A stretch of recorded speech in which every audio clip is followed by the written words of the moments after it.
Начинаешь свой день, пролистывая социальные сети. Там кто-то в Испании, кто-то на Мальдивах, кто-то запускает новый проект, кто-то улыбается в камеру с чашечкой капучино и подписью «Люблю свою жизнь».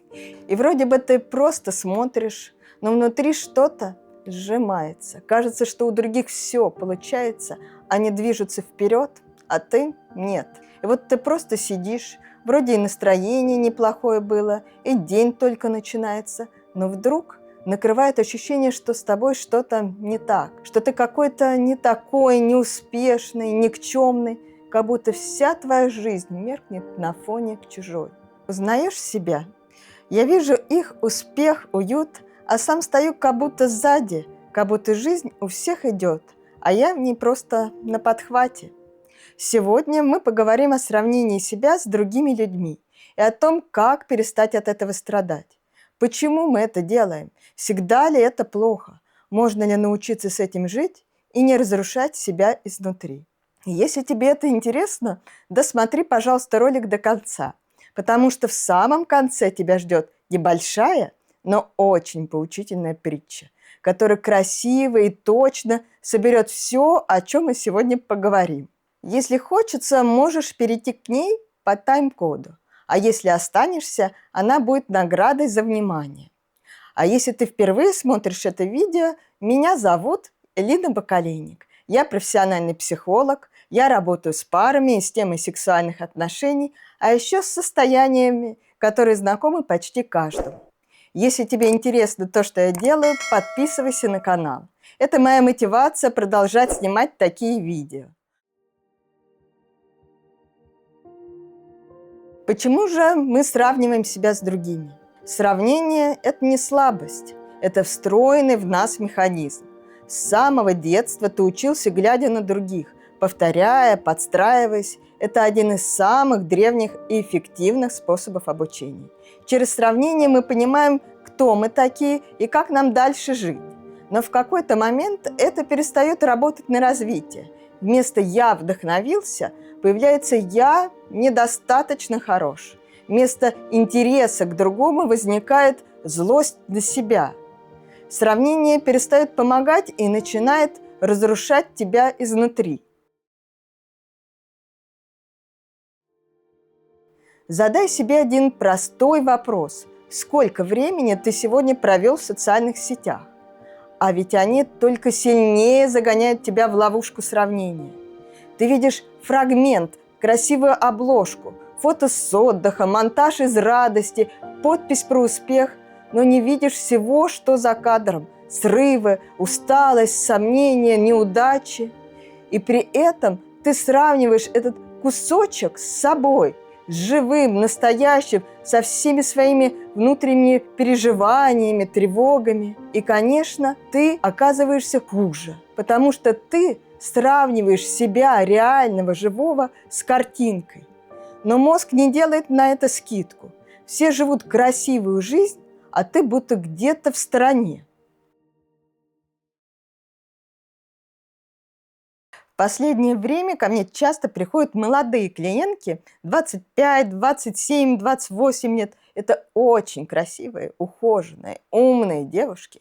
Они работают, развиваются, читают, следят за собой, но при этом почти все они находятся в состоянии внутреннего изнеможения. Они постоянно сравнивают себя с другими. У них будто включен режим такой наблюдения. Кто-то красивее, кто-то успешнее, кто-то быстрее, а кто-то даже в чужой области, в которой они сами не работают, все равно кажется им лучше. Они бесконечно отслеживают, что у кого получилось, у кого как выглядит лента, кто чего достиг. И на этом фоне начинают чувствовать себя недостаточными. Им все время кажется, что они не самые красивые, не самые интересные, что вот-вот потеряют статус, внимание, любовь.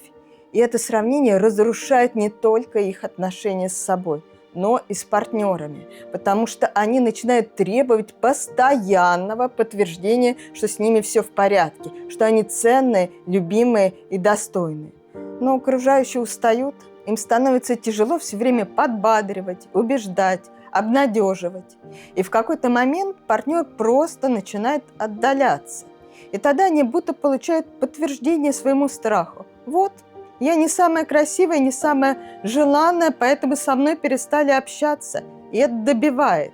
Все, что они чувствовали, усиливается. Они впадают в тревогу, а потом в депрессию, потому что сколько бы ни старались, сколько бы ни делали, рядом всегда найдется кто-то, кто, как им кажется, лучше. Это постоянная гонка, и эта гонка не приводит к радости, только к стрессу, к истощению нервной системы, к ощущению, что ты всегда на грани провала. Что же с этим делать? Как прекратить постоянно себя сравнивать и обесценивать? Если ты узнал себя в этой гонке, в постоянном ощущении, что ты недостаточно хорош, то, возможно, самое важное сейчас – это не пытаться насильно себя переделать и не винить себя за эти мысли. Вместо этого стоит мягко вернуть внимание к себе. Это не слабость, это сигнал. Сигнал о том, что тебе не хватает внутренней опоры, ощущение, что ты справляешься, что ты идешь, что ты живой. Вот несколько простых шагов, которые могут в этом помочь. Во-первых, попробуй задать себе другие вопросы. Вместо привычного «почему я хуже?» спроси, что у меня уже получилось, что я сделал сегодня, чего не мог сделать раньше, где я вырос хоть на полшага.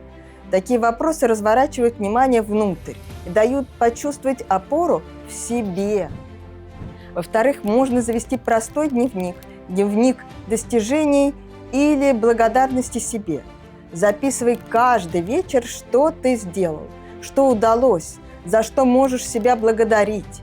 Это могут быть самые обычные вещи. Встал, собрался, не сорвался, довел до конца, помог кому-то, поддержал кого-то.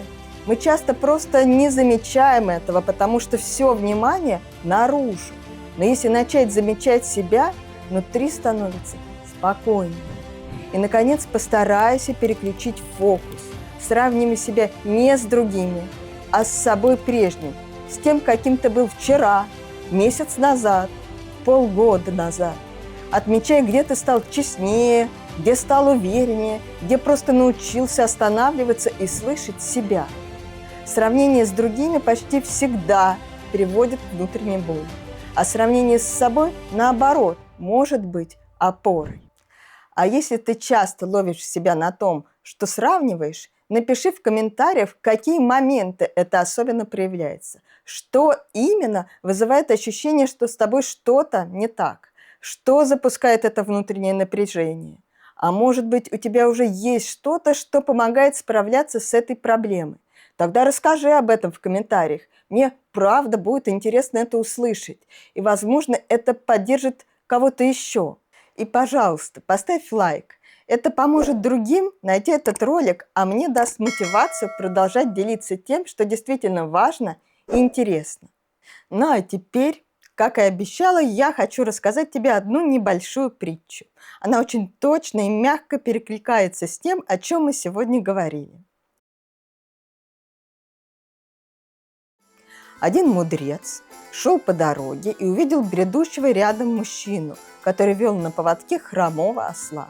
Мужчина был очень грустный, шел с опущенной головой. «Почему ты такой печальный?» – спросил его мудрец. «У тебя что-то случилось?» «Знаешь, уже долгое время я не могу отделаться от мысли, что проживаю свою жизнь зря. Я просто никчемный неудачник. Все вокруг строят дома, покупают дорогих лошадей, добиваются успеха и признания.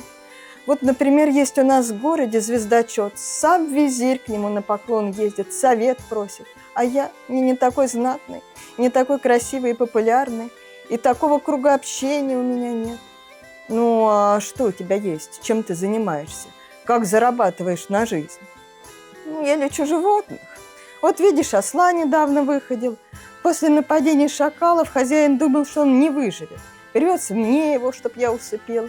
А я сразу понял, что он будет жить. Вот веду назад хозяина. Но это всего лишь осел». «Посмотри, что ты видишь справа», – спросил мудрец. «Ну, персиковое дерево». А слева, ну, вижу только ель. Ну а теперь скажи, что лучше и полезнее, персиковое дерево или ель? Ну а как их можно сравнивать? Каждая нужная, полезная, ну и красивая по-своему. Так а нужно ли их сравнивать? Ну, думаю, что нет. Ну вот ты сам рассеял свои страдания. Не улыбаюсь. Я не знаю, я улыбалась там или была. Ладно. Что-то не то? Сейчас там? начинаешь свой день с того, что открываешь, Что там а там дальше? сразу нет, просто Читаем полистать. эти? Ну да. Это Да. будет, да, масло масляное. Там ушло. Да. Давай я его перекручу. Ага, Там кто-то в всё. Испании, вот здесь Всё. он взял.